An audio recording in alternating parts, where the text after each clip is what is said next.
નમસ્તે મિત્રો, હું છું નવરંગ સાયન અને સ્વાગત છે આપનું આઈ એમ ગુજરાતના અમેરિકા સ્પેશિયલ ન્યૂઝ બુલેટિનમાં.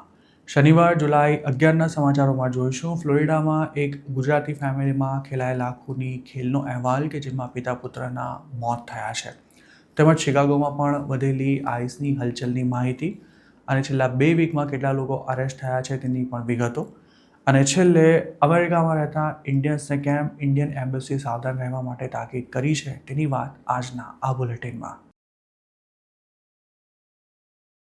અમેરિકામાં રહેતા એક ગુજરાતી પરિવારમાં ખેલાયેલા ખૂની ખેલમાં પિતા પુત્રના ગોળી વાગવાથી મોત થઈ ગયા છે. ફ્લોરિડાની આ ઘટનામાં સગા દીકરાએ પિતાને શૂટ કરી દીધા બાદ પોતે પણ જીવનનો અંત આણ્યો છે. પેનેલસ કાઉન્ટી શેરિફ ઓફિસે ગુરુવારે રાત્રે લાર્ગો નજીક થયેલા શૂટિંગમાં બંને મૃતકોની ઓળખ પણ જાહેર કરી છે. પોલીસે એ પણ કન્ફર્મ કર્યું છે કે મૃતકો પિતા પુત્ર હતા, જેમાં પુત્રનું નામ પાર્થ પટેલ જ્યારે પિતાનું નામ હિતેશ પટેલ જણાવાયું છે. પોલીસ ક્રાઇમ સીન પર પહોંચી ત્યારે 27 વર્ષીય પાર્થ અને તેના 55 વર્ષીય પિતા ત્યાં લોહીલુહાણ હાલતમાં પડ્યા હતા. પાર્થનું ગોળી વાગવાથી સ્પોટ પર જ મોત થઈ ચૂક્યું હતું, જ્યારે હિતેશ પટેલના શ્વાસ ચાલુ હતા. હિતેશ પટેલને પોલીસ દ્વારા ક્રિટિકલ કન્ડિશનમાં નજીકની હોસ્પિટલમાં શિફ્ટ કરવામાં આવ્યા હતા, પણ ત્યાં તેમણે થોડા જ સમયમાં દમ તોડ્યો હતો.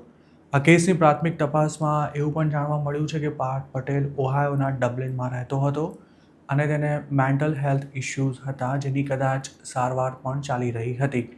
પાર્થ ફ્લોરિડામાં રહેતા પોતાના પિતાને મળવા માટે આવ્યો હતો, પણ ગુરુવારે રાત્રે પિતાએ કંઈક કહી દેતા પાર્થ ઉશ્કેરાઈ ગયો હતો. આ મામલે બંને વચ્ચે થયેલી બોલાચાલીએ ગણતરીની મિનિટોમાં જ ઉગ્ર સ્વરૂપ ધારણ કરી લીધું હતું. તે વખતે પાર્થે પોતાની પાસે રહેલી ગન કાઢીને ધડાધડ ફાયરિંગ કરતા હિતેશ પટેલ ત્યાં જ ઢળી પડ્યા હતા. શક્ય છે કે આવેશમાં આવીને સગા બાપ પર ગોળી ચલાવનારા પાર્થ પટેલને પોતાની ભૂલનો અહેસાસ થતાં તેણે પોતાના જીવનનો પણ અંત આણી દીધો. આ શૂટિંગ થયું ત્યારે પાર્થ પટેલ અને હિતેશ પટેલ સિવાય ઘરમાં બીજું કોઈ મોજૂદ હતું કે કેમ તેની પોલીસે કોઈ વિશેષ માહિતી શેર નથી કરી, તેમજ પાર્થે પિતા સિવાય બીજા કોઈને પણ શૂટ કરવાનો પ્રયાસ કર્યો હતો કે કેમ તેની પણ કોઈ વિગતો હજુ સુધી બહાર નથી આવી. પોલીસ રિપોર્ટ અનુસાર જુલાઈ 9ના રોજ રાત્રે 10:20 132 એવન્યુ નોર્થમાં આ શૂટિંગ થયું હોવાનો 911 પર કોલ આવ્યો હતો. તેમાં એવો પણ ઉલ્લેખ કરાયો છે કે પિતાએ કોઈ કમેન્ટ કરતા પાર્થ પટેલ ઉશ્કેરાઈ ગયો હતો. આ ઘટના અંગે મૃતકના નજીકના સગાને જાણ કરી દેવામાં આવી છે અને ઓટોપ્સી સહિતની કાયદાકીય કાર્યવાહી પૂરી થયા બાદ મૃતકોની બોડીને તેમના રિલેટિવ્સને સોંપી દેવાશે. પાર્થ પટેલ અને હિતેશ પટેલ ગુજરાતમાં મૂળ ક્યાંના રહેવાસી છે, તેમજ આ ફેમિલી અમેરિકામાં કેટલા સમયથી રહેતું હતું તેની કોઈ વિગતો હાલ નથી મળી શકી. પોલીસે મૃતકોના ફોટોગ્રાફ પણ જાહેર નથી કર્યા, જોકે આ ઘટના અમેરિકામાં રહેતા ગુજરાતીઓમાં ખાસી ચર્ચાસ્પદ બની રહી છે. એવા પણ સવાલ ઉઠાવાઈ રહ્યા છે કે માનસિક બીમારીથી ત્રસ્ત પાર્થ પાસે ગન ક્યાંથી આવી અને તે ઓહાયોથી જ ગન લઈને આવ્યો હતો કે પછી ફ્લોરિડામાં રહેતા તેના પિતા ગન રાખતા હતા, તે પણ ક્લિયર નથી થઈ શક્યું. ડિસેમ્બર 2025માં બનેલી આવી જ એક ઘટનામાં શિકાગો નજીક આવેલા શામબર્ગમાં અભિજીત પટેલ નામના એક ગુજરાતી યુવકે તેના પિતા અનુપમ પટેલની હત્યા કરી નાખી હતી. અભિજીત પણ માનસિક બીમારીથી ત્રસ્ત હતો અને કોઈ કામ ધંધો પણ નહોતો કરતો. તેના રિટાયર્ડ પિતા પણ ઘરે જ રહેતા હતા અને લગભગ પથારીવશ હાલતમાં હતા. અભિજીતના માતા ઘરમાં કમાનારા એકમાત્ર વ્યક્તિ હતા અને તેઓ જોબ પર હતા તે વખતે જ આ ઘટના બની હતી, જેની જાણ તેમણે ખુદ પોલીસને કરી હતી. અભિજીત પટેલ ફર્સ્ટ ડિગ્રી મર્ડરના આરોપમાં જેલમાં બંધ છે અને ગયા મહિને જ કોર્ટે તેની સાયકોલોજીકલ એક્ઝામનો આદેશ આપ્યો હતો.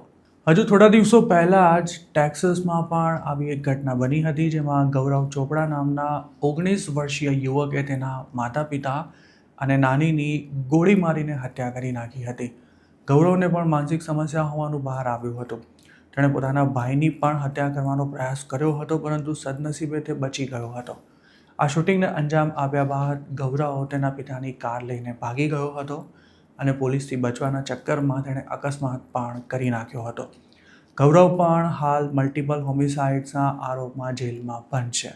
ઇન્ડિયન્સ પોતાની આવનારી પેઢીના સારા ભવિષ્ય માટે અમેરિકા જતા હોય છે, પણ આ પ્રકારની ઘટનામાં આખો પરિવાર જ ખતમ થઈ જતો હોય છે.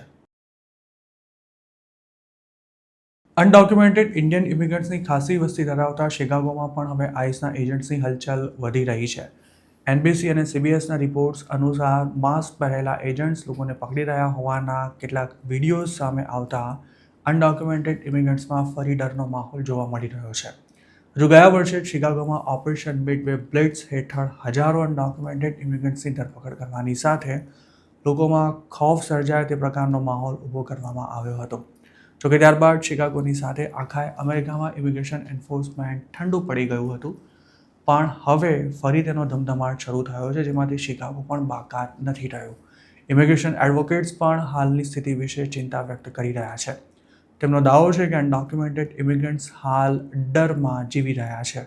છેલ્લા 2 અઠવાડિયામાં જ શિકાગો એરિયામાંથી લગભગ 38 જેટલા અનડોક્યુમેન્ટેડ ઇમિગ્રન્ટ્સની ધરપકડ કરવામાં આવી છે. એનલાન્સ શિકાગો નામની એક સંસ્થાના એક્ઝિક્યુટિવ ડિરેક્ટર માર્સેલા રોડ્રિગ્સનું આ અંગે એવું કહેવું છે કે ઇમિગ્રેશન ઓથોરિટી સ્કૂલની આસપાસના વિસ્તારોને ટાર્ગેટ કરી રહી છે.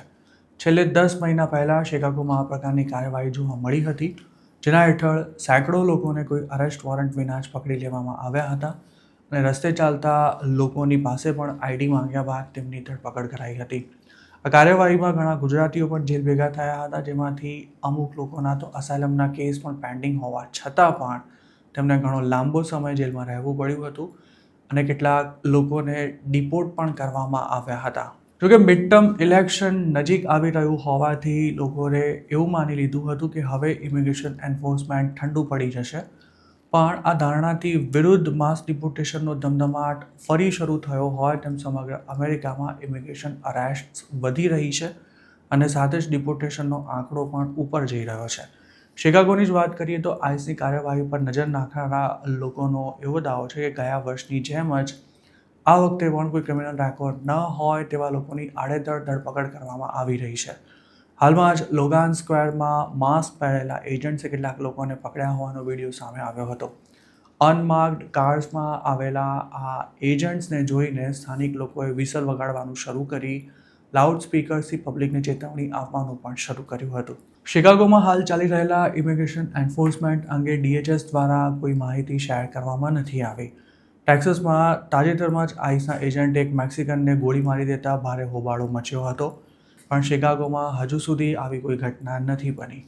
જોકે ગયા વર્ષે આવી લગભગ 2 થી 3 ઘટનામાં શિકાગોમાં પણ અનડોક્યુમેન્ટેડ ઇમિગ્રન્ટ્સને આઈસના એજન્ટ્સ દ્વારા શૂટ કરવામાં આવ્યા હતા. DHSએ સાયલેન્ટ ડિપોર્ટેશનનો આદેશ આપ્યો હોવાથી હવે આઈસના એજન્ટ્સ કોઈ હોબાળા વિના જ ચૂપચાપ પોતાનું કામ કરી રહ્યા છે. એક તરફ યુએસમાંથી રોજના 2000 જેટલા એલિયન્સની ધરપકડ કરાઈ રહી છે, ત્યારે બીજી તરફ તાજેતરમાં DHSના સેક્રેટરીએ એવો દાવો કર્યો હતો કે રોજના 3000થી પણ વધુ લોકોને ડિપોર્ટ કરાઈ રહ્યા છે. જેવી રીતે શિકાગોમાં ઇમિગ્રેશન અરેસ્ટ્સ વધી ગઈ છે, તેવી જ રીતે અમેરિકાના અન્ય મોટા શહેરોમાં પણ આ જ પ્રકારનો ટ્રેન્ડ શરૂ થયો હોવાની પૂરી શક્યતા છે. ટેક્સાસ, ફ્લોરિડા અને વોશિંગ્ટન સ્ટેટ્સમાં આઈસની ગતિવિધિ વધી હોવાનો એક રિપોર્ટ તાજેતરમાં જ આઈ ગુજરાત પર શેર કરવામાં આવ્યો હતો. ડિપોર્ટેશન ઓર્ડર ઇસ્યુ થઈ ગયો હોય કે પછી કોઈ ક્રાઇમ કર્યો હોય તેવા ઇલીગલ એલિયન્સને શોધવા આઈસ માટે જરાય આસાન નથી. આ જ કારણે એક એલિયનની પાછળ ફરવાને બદલે જ્યાંથી મોટી સંખ્યામાં ધરપકડ થઈ શકે તેમ હોય તેવા એરિયાઝ અને લોકેશન્સને ટાર્ગેટ કરવામાં આવી રહ્યા છે.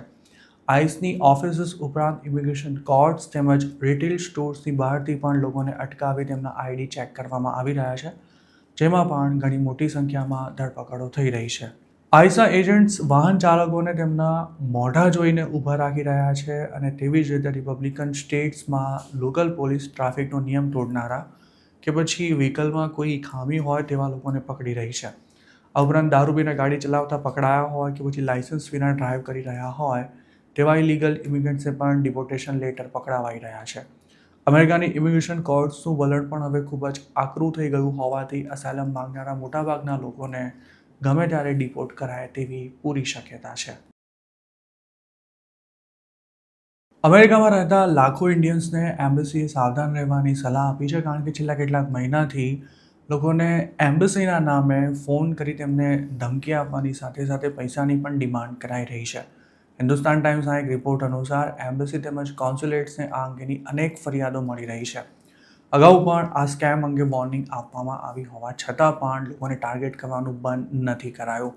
ચોંકાવનારી વાત એ છે કે ડિજિટલ ટેકનોલોજીની મદદથી સ્કેમર્સ ફોન નંબર્સમાં પણ ગોલમાલ કરી એમ્બેસીના નંબર હોય કે પછી ચોક્કસ એરિયા કોડ સાથેના ફોન નંબર હોય તેના પરથી જ વાત કરે છે, જેથી વિક્ટિમને ખરેખર એમ જ લાગે છે કે તેને એમ્બેસીમાંથી જ ફોન કરવામાં આવ્યો છે અને વાત કરી રહેલો શખ્સ ત્યાં જોબ કરે છે. ઇન્ડિયન્સને ટાર્ગેટ કરનારા સ્કેમર્સ વિક્ટિમને ફોન કરીને એવું જણાવે છે કે તેમને ટ્રાવેલ ડોક્યુમેન્ટ્સ માટે અમુક નિશ્ચિત ફી ભરવી પડશે.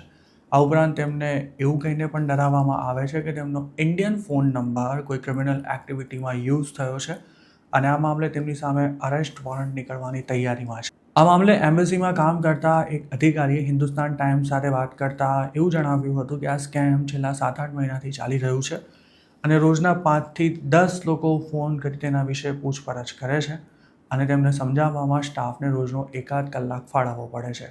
સોશિયલ મીડિયા પર પણ આ મુદ્દે અનેકવાર ચર્ચા થઈ ચૂકી છે અને લોકો પોતાને થયેલા અનુભવ પણ શેર કરી રહ્યા છે.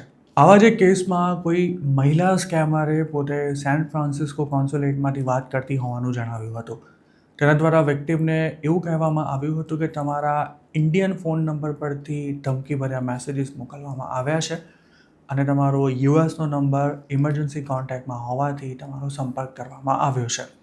ફોન કરનારા પાછા વિક્ટિમનું આખું નામ પણ બોલે છે અને તેમનો ફોન નંબર પણ સાચો હોવાથી કોઈને પણ શરૂઆતમાં આ મામલો સિરિયસ લાગે છે. આવા જ બીજા એક કિસ્સામાં સ્કેમરે એવું કહ્યું હતું કે વિદેશ મંત્રાલયનું કોઈ ડોક્યુમેન્ટ કલેક્ટ કરવા માટે તેમને સેન ફ્રાન્સિસ્કો કોન્સ્યુલેટ પર આવવું પડશે.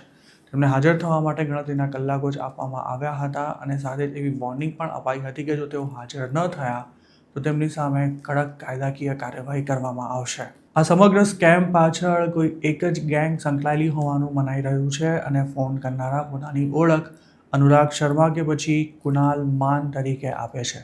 આ સિવાય અન્ય નામોનો પણ ઉપયોગ કરવામાં આવે છે અને ફોન કરનાર ક્યારેક મહિલા પણ હોઈ શકે છે.